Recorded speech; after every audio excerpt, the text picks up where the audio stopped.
और प्रियो, जिस प्रकार हम रोज इकट्ठा होते हैं, रोज मिलते हैं, बात नहीं कर पाते होंगे, लेकिन रोज जो हम आत्मिक मन्ना खा रहे हैं, ये परमेश्वर का बहुत बड़ा अनुग्रह है। ये उसकी कृपा है कि आज हम वो मन्ना खा रहे हैं जो स्वर्ग से प्रदान किया जा रहा है। बहुत ही हम लोग प्रेशियस हैं प्रभु के लिए, जो हमें रोज पका के खिलाता है। सोचिए, हैं, शादीशुदा वालों की तो नहीं, लेकिन जो माँ बाप के साथ पल रहे हैं, माँ बाप के साथ जी रहे हैं, नहीं, जिनकी शादी नहीं हुई, वो अगर विचार करें तो रोज उनके माता पिता उनकी सेवा कर रहे हैं। मेरे प्रियजनों, आज प्रभु यीशु मसीह परमेश्वर और पवित्र आत्मा हमारी सेवा कर रहे हैं, हमें खिला रहे हैं, हमें तंदुरुस्त कर रहे हैं आत्मिकता में। क्यों? जैसे माता पिता चाहते हैं कि बच्चा बलवंत हो, हष्ट पुष्ट हो और अच्छा जीवन व्यतीत करे और अपनी जिम्मेदारियों को संभाले, उसी प्रकार परमेश्वर का इच्छा है कि हम सब तंदुरुस्त होके स्वर्ग में जाएं प्रभु यीशु मसीह के द्वारा और पवित्र आत्मा की अगुवाई में रहते हुए।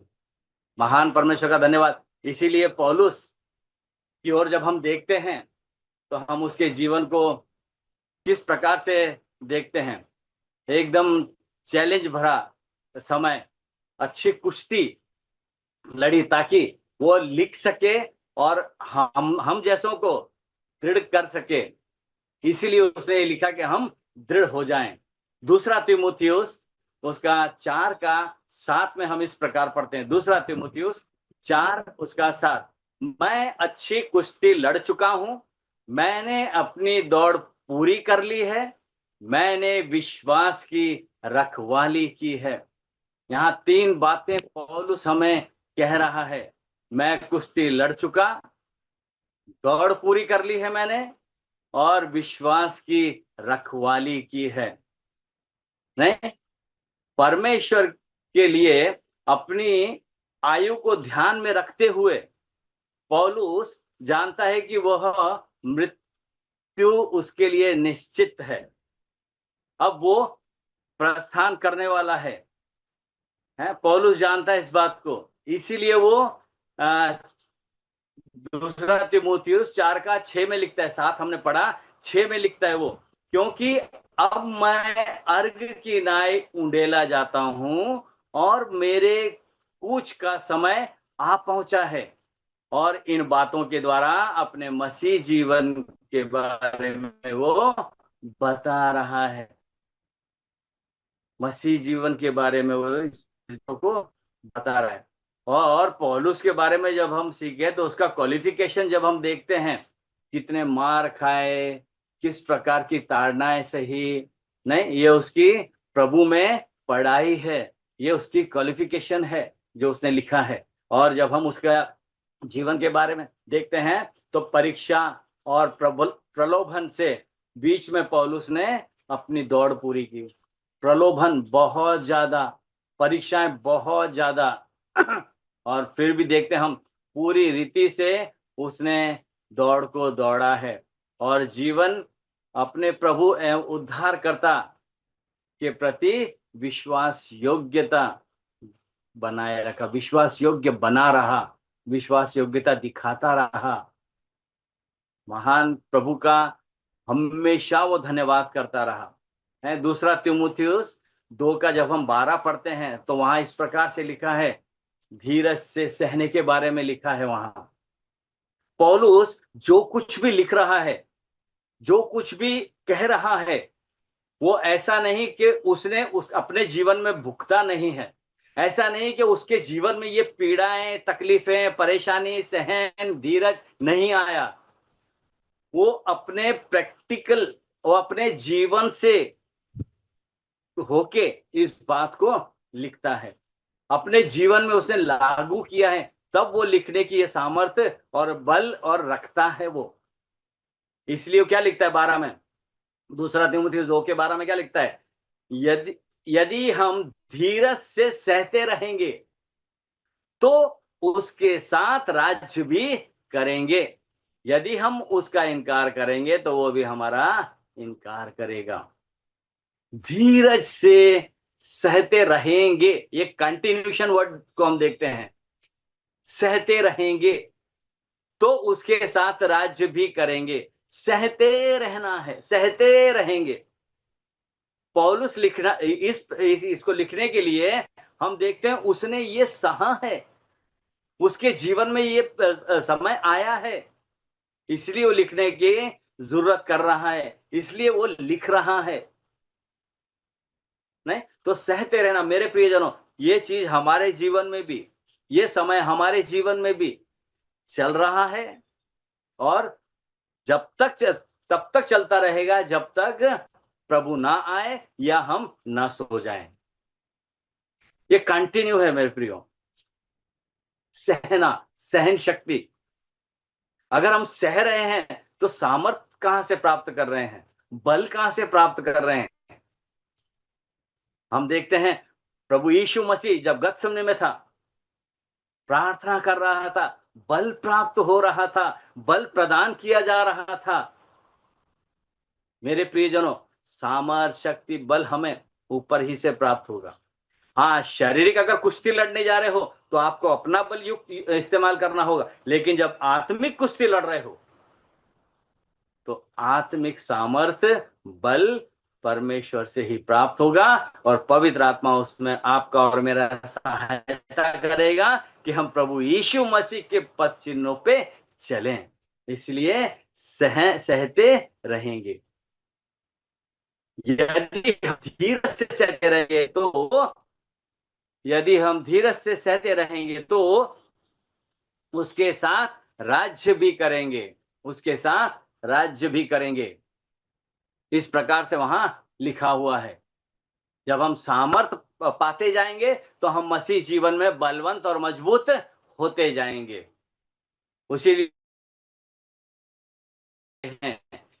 धीरज सहन कर रहे हैं, धीरजता से अपने जीवन को, आत्मिक जीवन को व्यतीत कर रहे हैं। क्यों? क्योंकि हमारे सामने एक बहुत बड़ी आशा रखी है मेरे प्रियजनों। क्या क्या कहता है इब्रानियों का लेखक 10:23 में? और अपनी आशा के अंगीकार को दृढ़ता से थामे रहो, दृढ़ता से थामे रहो, क्योंकि जिसने प्रतिज्ञा की है वह सच्चा है। जिसने प्रतिज्ञा की है वो सच्चा है, सच्चा है वो। परमेश्वर का धन्यवाद कि आज हमारे पास महान धन्य आशा है। धन्यवाद परमेश्वर का कि उसने हमें ये दृढ़ आशा दी है कि हम उस आशा में रहते हुए मसीह जीवन को व्यतीत करें और अपनी आशा के अंगीकार को दृढ़ता से थामे रहें। क्यों थामे रहें? क्योंकि जिसने प्रतिज्ञा की वो सच्चा है। आज जो हम प्रतिज्ञा पाए हुए लोग हैं, जिसने हमसे प्रतिज्ञा की है वो सच्चा और भरोसेमंद और विश्वास योग्य है। इसलिए हम धीरज से सहते रहें, क्योंकि आशा हमारे सामने रखी हुई है और हम देखते हैं जिसने प्रतिज्ञा की है वो सच्चा है। इब्रानियों 12 का 1 और 2 हम पढ़ते हैं। इब्रानियों 12 1 और 2। Hebrew chapter 12 verse 1 and 2। वह दौड़ जिसमें हमें दौड़ना है रोकने वाली वस्तुएं और उलझाने वाले पाप से भरी पड़ी है मेरे प्रियजनों। इतना आसान नहीं है दौड़ना। आत्मिकता की दौड़ बहुत आसान भी है, बहुत मुश्किल भी है। आसान उस समय है जब हम प्रभु की इच्छा अनुसार दौड़ रहे हैं। मुश्किल उस समय है जब हम परमेश्वर की इच्छा अनुसार नहीं रहे हैं। बहुत आसान है अगर हम उसकी सहभागिता में रहते हुए इस दौड़ को जब हम दौड़ते हैं। फिर कोई से रोकने वाली वस्तु हो या उलझाने वाले पाप क्यों ना हो। इब्रानियों 12 उसका 1 और 2 वहां इस प्रकार से लिखा है, इस कारण जबकि गवाहों का ऐसा बड़ा बादल हमको घेरे हुए है, तो आओ हर एक रोकने वाली वस्तु, उलझाने वाले पाप को दूर करके वह दौड़ जिसमें हमें दौड़ना है, धीरज से दौड़ें, धीरज से दौड़ें। मेरे प्रियजनों, मसीह जीवन का यहाँ इब्रानियों का लेखक का मसीह जीवन का एक एग्जाम्पल जो जो वो दे रहा है, वो दौड़ से दे रहा है। दौड़ना, मसीह जीवन को उसने जीवन के हमारे दौड़ से जोड़ा है ना, जिसके लिए अनुशासन और धीरज नहीं, इनकी आवश्यकता बहुत जरूरी है। अनुशासन और धीरज है, नियम में रहते हुए और धीरज से हम दौड़ें।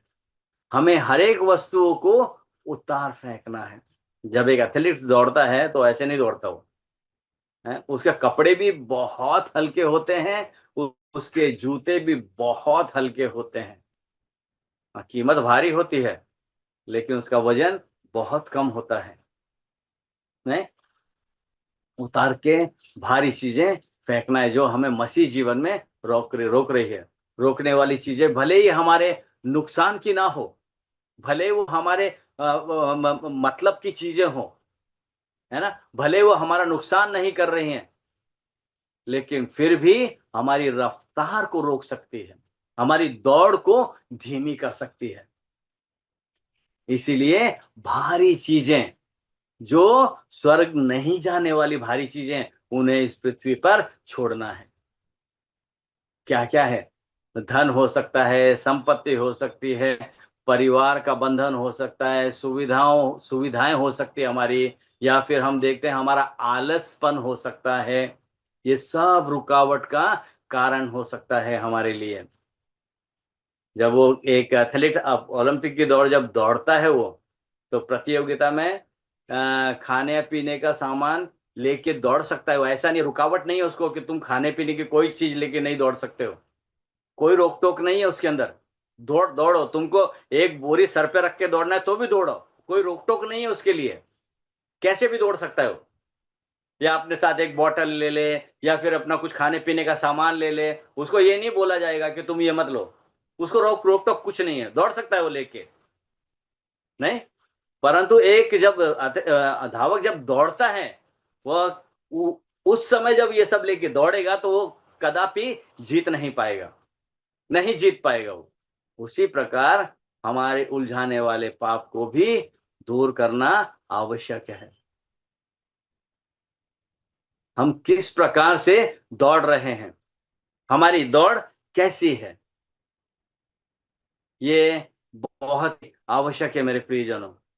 उसे हमें उलझाने वाले पाप, ये सब चीजें, हमें रुकावटें सब दूर करना होगा। यदि किसी भी प्रकार का किसी भी प्रकार का पाप हो सकता है, विशेष रूप से अगर हम देखें तो अविश्वास का पाप हो सकता है, हम हमारे अंदर अविश्वास की कमी हो सकती है हमारे अंदर है, ये किसी भी प्रकार का पाप हो सकता है। ये इसको हम अवश्य ध्यान दें। विशेष रूप से जब हम ये देखते हैं कि हमारी रुकावटें क्या है, हम उसके ऊपर ध्यान कर सकते हैं, उसको हम काट सकते हैं। प्रकृति परमेश्वर ने जितनी योग्यता हमारे लिए रखी है, उसे हमें पूरा भरोसे के साथ दौड़ना है मेरे प्रियजनों। और हमें पाप के उस रोग से दूर रहना चाहिए कि हम जीवन में उस विजय जीवन में हम आत्मिक जीवन में विजेता बन के, वो सुनिश्चित अवश्य है कि हमें हमें विजेता बनना ही है। हमें इस प्रकार की सोच रखना है कि दौड़ सरल है, दौड़ बहुत सरल है। ये विचार करके दौड़ना बहुत ही आवश्यक है। अगर हम भारी सोच के दौड़ेंगे कि ये दौड़ बहुत ही भारी लग रही है, तो हम दौड़ नहीं पाएंगे मेरे प्रियो। ये दौड़ बहुत सरल है और आसान है कि मसीह जीवन में सब कुछ अच्छा है, ये सोचते हुए दौड़ना है। मसीह में सब मुझे प्रदान किया है, ये सोचते हुए दौड़ना है। मसीह ने मुझे आजादी से दौड़ने के लिए कहा है, ये सोचते हुए दौड़ना है। मसीह ने मुझे वो चीजें दी हैं जो मैं लेके दौड़ सकता हूं, वो चीजें लेके दौड़ना है, और उस प्रकार का विचार हमें रखना है। हमें परीक्षाएं, कठिनाई और सतर्कता से आगे बढ़ना, ये सब आएंगी, लेकिन सतर्कता से आगे बढ़ना है और तैयारी करते हुए अवश्य आगे बढ़ते जाना है। दौड़ के दौरान, जब हम दौड़ के बीच में पूरे समय हमें किसी भी दूसरी वस्तु की ओर दृष्टि नहीं लगानी है। जब हम दौड़ रहे हैं, जब एक एथलेटिक्स दौड़ रहा है, तो इधर उधर देख के नहीं दौड़ता है, वो लक्ष्य की ओर दौड़ता है, लक्ष्य की ओर देखता है और दौड़ता चला जाता है। हम उसी प्रकार से प्रभु यीशु मसीह की ओर ताकते हुए दौड़ते जाएं।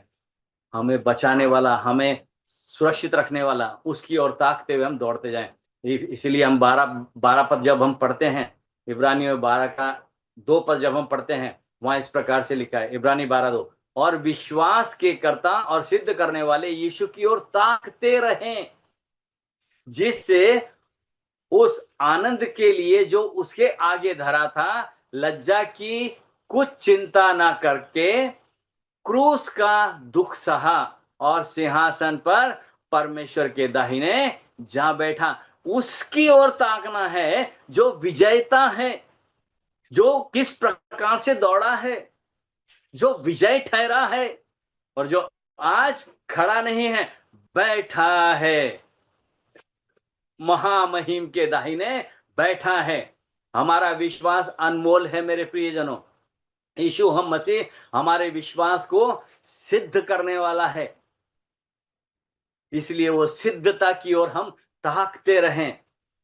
उसने ना सिर्फ दौड़ को आरंभ किया, परंतु हम देखते हैं उसने दौड़ को पूरा भी किया, विजय होके विजेता भी ठहरा, और उस दौड़ को पूरा भी किया।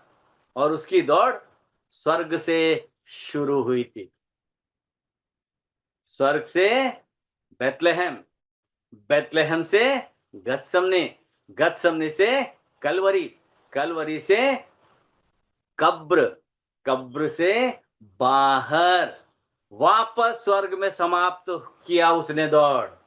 जहां से दौड़ा वहीं जाके उसने समाप्ति की, और विजय होके, विजेता ठहर के, महामहिम के दाहिने हाथ बैठ के वो पुरस्कार पाया है उसने। जहां से दौड़ शुरू की वहीं समाप्त की। हम माता के गर्भ में पड़ने से पहले चुने गए हैं, उसने तब से चुना है। उस समय से, हम जब से पैदा हुए तब से हम दौड़ रहे हैं। क्यों? क्योंकि चुने हुए हैं और अब तक दौड़ रहे हैं, और जिसने चुना है वहां तक पहुंचेंगे। वो है हमारी दौड़ मेरे प्रियजनों। ये है महान धन्य आशा जो आपको और मुझे दी गई है। ये वो महान धन्य आशा है जो हमारे लिए स्वर्ग से दी गई, और आज हम आराधना में उन बातों को याद करते हैं। इस कारण उसने लज्जा की कोई परवाह नहीं की। क्यों? क्योंकि आपको और मुझे वो क्रूस की लज्जा से बचाना था। आपको और मुझे उस क्रूस की ताड़ना से, परेशानी से और परमेश्वर के क्रोध से बचाना था। मेरा समय समाप्त हो रहा है। एक आखिरी वचन जो हम पढ़ चुके हैं, इब्रानियों 10 का 23, वहां इस प्रकार से, और अपनी आशा के अंगीकार को दृढ़ता से थामे रहें, क्योंकि जिसने प्रतिज्ञा की है वो सच्चा है। आपका और मेरा उद्धार करता, आपका और मेरा परमेश्वर, आपका और मेरा पवित्र आत्मा, ये सच्चे हैं और आज तक आपके लिए और मेरे लिए कार्य कर रहे हैं। इसलिए पौलुस ये बात कहने की सामर्थ रखता है। क्या कहता है वो? मैं अच्छी कुश्ती लड़ चुका, अपनी दौड़ पूरी की, मैंने विश्वास की रखवाली की। मेरे प्रियजनों, महान प्रभु का धन्यवाद कि वो सब चीजें हमें वो इस प्रकार से भर दे कि हम पवित्र आत्मा की अगुवाई में होते हुए प्रभु यीशु मसीह के पीछे दौड़ते जाएं।